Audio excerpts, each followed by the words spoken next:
Et bienvenue à l'Académie du Gros Son. Alors non, André n'est pas avec moi et non, on ne s'est pas disputé, tout va bien.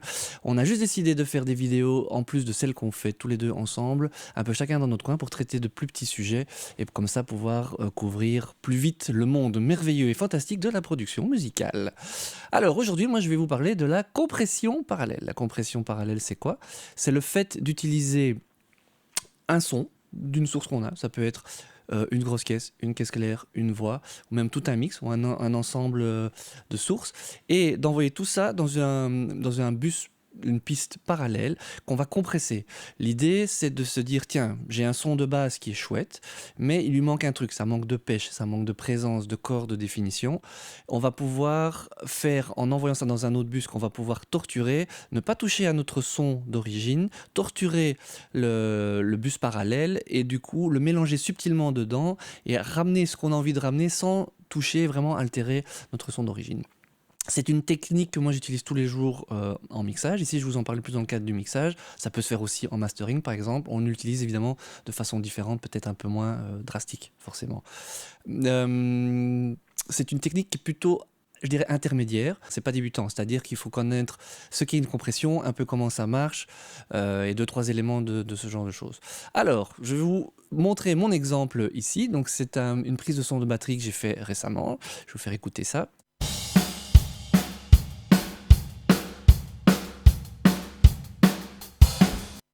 Ok, donc là c'est la prise brute, c'est-à-dire que j'ai toutes mes pistes ici, il n'y a aucun EQ, aucune compression, c'est vraiment ma piste brute. L'exemple de la compression parallèle, je vais le faire sur la grosse caisse. Donc ici vous voyez, j'ai trois micros sur la grosse caisse, j'ai un micro à l'intérieur, un micro à l'extérieur de la grosse caisse et un micro du côté frappe, c'est ma technique actuellement, c'est un peu comme ça que je fais les sons de grosse caisse et ça marchait bien en l'occurrence sur ce son-ci. Donc je vais vous faire écouter le mélange de ces trois micros que j'envoie en fait dans un bus.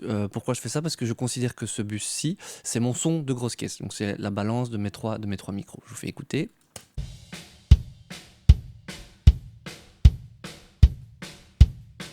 Voilà, donc ça c'est la prise brute qui est déjà cool comme ça. Si j'étais vraiment en mixage, j'aurais mis un petit peu d'EQ, de compression, quelque chose de léger pour que ce soit déjà plus joli. Mais ici, ça sonne déjà pas mal et c'est amplement suffisant pour vous faire comprendre le concept de la compression parallèle. Donc j'envoie ce son dans une nouvelle piste, dans un nouveau bus, que je vais appeler Kick PL pour parallèle. Alors, le principe, ça va être d'envoyer dans ce bus, pardon, mais en pré-fader. De nouveau, il faut avoir quelques notions de base. C'est pas tout à fait débutant, mais le principe, c'est que ici, en appuyant sur le switch pré, le signal qui arrive dans mon bus, dans le deuxième bus que j'ai créé ici, est indépendant en termes de volume du volume de ma première piste ici. Ce qui veut dire que si je diminue mon kick d'origine, qui n'est pas le kick dans la compression parallèle, ça ne va pas influencer le niveau qui part vers mon bus parallèle. Et donc, il ne va pas changer le volume et donc la façon dont il est compressé. Il va garder toujours le même son. Donc, ce qui veut dire que maintenant, si je vous mets en solo cette piste-ci, il va y avoir exactement le même son. C'est aussi un avantage de le mettre en pré, c'est que ça permet d'entendre vraiment que mon bus parallèle et de pouvoir le torturer, d'entendre exactement ce que je fais sur mon bus parallèle. Donc je vous fais play pour vous montrer que c'est exactement le même son de base. Et là, je n'ai rien parce que je n'ai pas envoyé vers la piste, voilà qui est fait. Voilà, donc c'est exactement le même son. Donc maintenant, je vais pouvoir commencer à le torturer un petit peu. Donc je vais aller chercher un plugin de compression que moi j'utilise beaucoup. C'est chez Slate Digital, c'est le Distressor, l'équivalent le Distressor de chez Slate Digital. Pour faire une compression parallèle, c'est bien de pouvoir avoir accès aux différents paramètres classiques d'un compresseur, c'est-à-dire le seuil de compression, le niveau de compression, l'attaque, le release, donc vraiment les paramètres complets qu'on trouve sur un compresseur, ce qui va vraiment pouvoir nous permettre de faire la forme qu'on veut, donc vraiment jouer sur l'attaque, à quelle vitesse ça repart, pour essayer de donner cette constance, cette pêche dans notre son. Quand moi j'utilise la compression parallèle, en général, c'est en mixage et j'y vais de façon assez drastique. Donc ici, je vais partir sur un rapport de 20 sur 1 et je vais le faire jouer, je vais régler un petit peu, voir comment ça sonne, en ayant en tête ce que je veux obtenir et je vais vous expliquer après ce que je fais.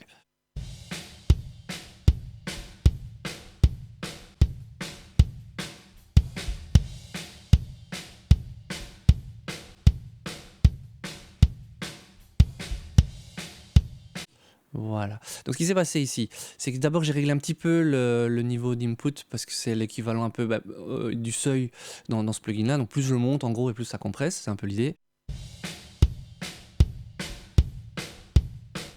Directement, très vite, j'ai joué sur le paramètre de l'attaque. C'est une grosse caisse. J'ai vraiment envie de garder cette attaque, justement, qu'elle soit bien pêche. Et donc, j'ai pas envie que mon compresseur aille jouer sur vraiment l'attaque de ma grosse caisse. Donc, je l'ai ralenti pour que ça commence à travailler juste un peu après mon attaque de grosse caisse et vraiment garder ce côté pack de la grosse caisse.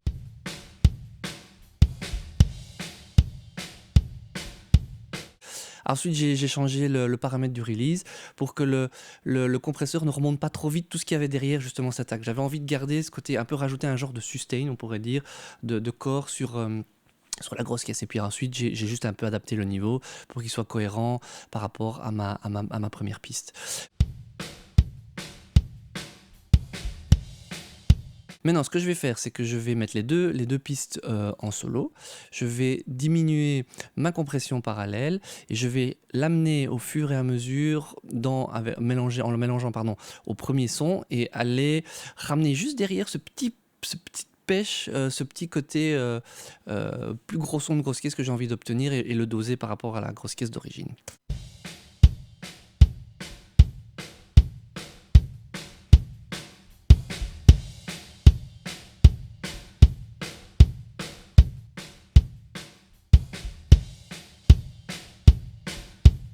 Voilà, donc je l'ai dosé, je suis venu le mettre derrière, un petit peu au-dessus, en dessous pour voir si j'étais dans le bon endroit que je voulais. Je l'ai muté pour voir vraiment la différence. Bah voilà, tout de suite on entend que c'est beaucoup plus, c'est la grosse caisse a beaucoup plus d'impact, elle est plus punchy comme ça. Ensuite, ce que je fais en général, parce que moi je considère que ça devient mon son de grosse caisse, donc je fais un groupe, j'associe les deux pistes ensemble. Voilà, je vais faire un groupe que je vais appeler M-Kick pour Master Kick. Et voilà, maintenant ça c'est mon son de grosse caisse. Donc vraiment la compression parallèle et mon son d'origine, tous les deux sont liés. Pour moi, ça devient mon son de grosse caisse. Je vais maintenant mélanger ce son de grosse caisse avec le reste du kit de batterie.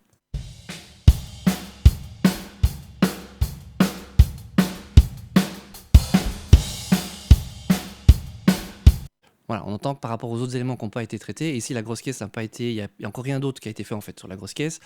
Directement, là, elle a beaucoup plus de pêche et de patate par rapport au reste. C'est une technique que je vais utiliser moi personnellement très souvent sur la grosse caisse, la caisse claire, sur la basse, aussi sur mon groupe batterie, c'est-à-dire que toute ma batterie en général repasse dans un groupe et je vais utiliser aussi ce genre de technique. L'idée, quand je le fais sur la batterie et sur la basse, c'est d'obtenir quelque chose de constant, de massif et de punchy tout au long du morceau. C'est vraiment la fondation de mon mix.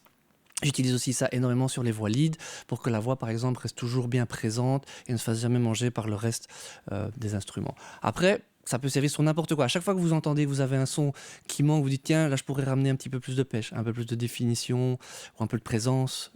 C'est une technique que vous pouvez utiliser à ce moment-là. À différents niveaux, chacun à sa façon. L'important c'est que ça sonne de toute façon et si ça sonne, c'est bon. Voilà, j'espère que cette technique va vous aider à améliorer vos mixages un petit peu tous les jours. N'hésitez pas à liker, à commenter, si ce n'est pas encore fait, à vous abonner à notre chaîne YouTube, à notre newsletter sur notre site internet ou à notre page Facebook. À bientôt et maintenant, faites de la musique.